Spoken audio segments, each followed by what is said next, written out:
नमस्कार दोस्तों, हमारा ये वीडियो द सोलर सिस्टम इस वीडियो सीरीज का पार्ट 3 है। इससे पहले हम लोग 2 पार्ट कर चुके हैं। पहले पार्ट में हमने सोलर सिस्टम के बारे में बेसिक इन्फॉर्मेशन देखी थी। दूसरे पार्ट में हमने the sun and the 8 planets के बारे में डिटेल में डिस्कशन किया था। जिन्होंने भी पहले 2 पार्ट नहीं देखे उनसे मैं ये रिक्वेस्ट करूँगा कि ऊपर आई बटन पर क्लिक करके आप वो 2 पार्ट ज़रूर देखें।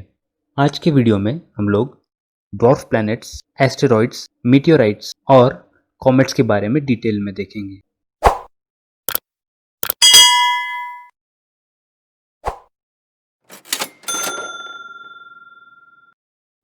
(2006) तक प्लूटो हमारे सोलर सिस्टम में 9th प्लैनेट के तौर पे जाना जाता था, लेकिन 2006 में इंटरनेशनल एस्ट्रोनॉमिकल यूनियन ने उसे प्लैनेट के कैटेगरी से बाहर कर दिया।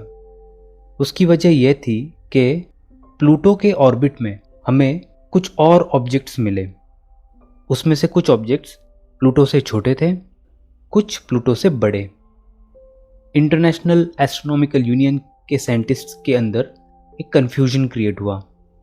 अब उनके सामने 2 ऑप्शन थे, या तो वो नए मिले हुए ऑब्जेक्ट्स को प्लैनेट्स की कैटेगरी में ऐड कर ले, या फिर प्लूटो को प्लैनेट की कैटेगरी से बाहर कर दे।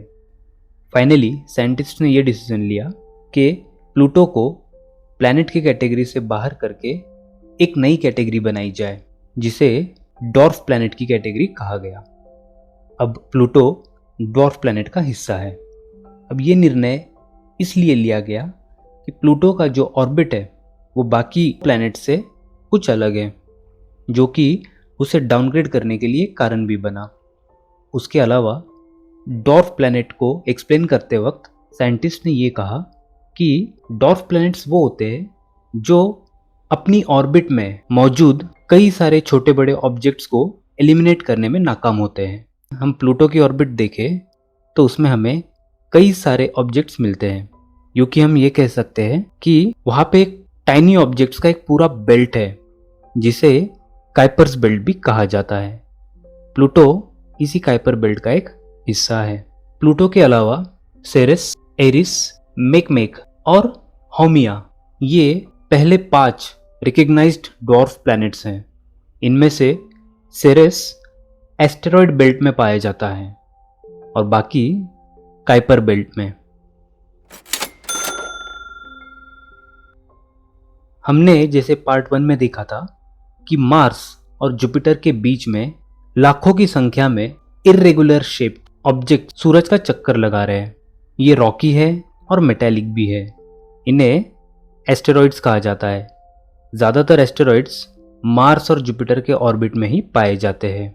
ये माना जाता है कि जब सोलर सिस्टम में प्लैनेट्स बन रहे थे तो इस एस्टेरॉइड बेल्ट में एक प्लैनेट बनने की प्रोसेस में था, लेकिन जुपिटर की ग्रेविटी की वजह से वो प्लैनेट नहीं बन पाया। वो लाखों छोटे मोटे ऑब्जेक्ट्स के तौर पे आज सूरज के चक्कर लगा रहे हैं। सेरेस इस एस्टेरॉइड बेल्ट का सबसे बड़ा एस्टेरॉइड है।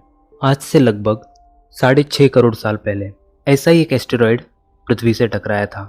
ये इम्पैक्ट इतना ताकतवर था कि उसमें से रिलीज होने वाली एनर्जी करोड़ों न्यूक्लियर बॉम्ब्स से भी ज्यादा थी। इस इम्पैक्ट ने डायनासोर्स को धरती से पूरी तरह नष्ट कर दिया। उस समय मैमल्स बहुत छोटे आकार के हुआ करते थे, लगभग चूहे के साइज के। लेकिन इस इम्पैक्ट के बाद जब उनके प्रीडेटर्स खत्म हो गए तो मैमल्स को पूरा मौका मिला अपने आप को इवॉल्व करने का, और समय के साथ मैमल्स बहुत ज़्यादा इवॉल्व भी हुए। हम भी मैमल्स के ही कैटेगरी में आते हैं। अगर ये इम्पैक्ट नहीं हुआ होता तो शायद आज हम इस धरती पे नहीं होते।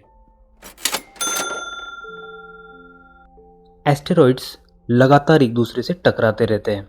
ये टकराने के कारण इनके छोटे छोटे टुकड़े होते हैं। ये टुकड़े अंतरिक्ष में भटकते रहते हैं। जब भी ऐसा कोई एक टुकड़ा पृथ्वी के गुरुत्वाकर्षण में आता है तो वो बड़ी तेजी से पृथ्वी की ओर खींचा चला आता है। जैसे ही ये पृथ्वी के एटमॉस्फेयर में एंटर करता है तो वो जलने लगता है। आसमान में रात के समय ये हमें टूटते हुए तारे की जैसे नजर आता है, इसीलिए इसे कई बार शूटिंग स्टार भी कहा जाता है। कई बार जब ये टुकड़े बहुत छोटे होते हैं तो वो हमारे वातावरण में ही जल जाते हैं। उस वक्त उन्हें मीटियोर्स कहा जाता है। लेकिन कुछ इतने बड़े होते हैं कि वो पृथ्वी के सतह तक पहुंच जाते हैं। उस वक्त उन्हें मीटियोराइट कहा जाता है। अचानक से ऐसे ही बहुत सारे छोटे मोटे टुकड़े जब एक साथ हमारे पृथ्वी के वातावरण में एंटर करते हैं तो वो ऐसे नजर आते हैं जैसे कई सारे तारे एक साथ टूट रहे हो। इसे मीटियर शार कहा जाता है।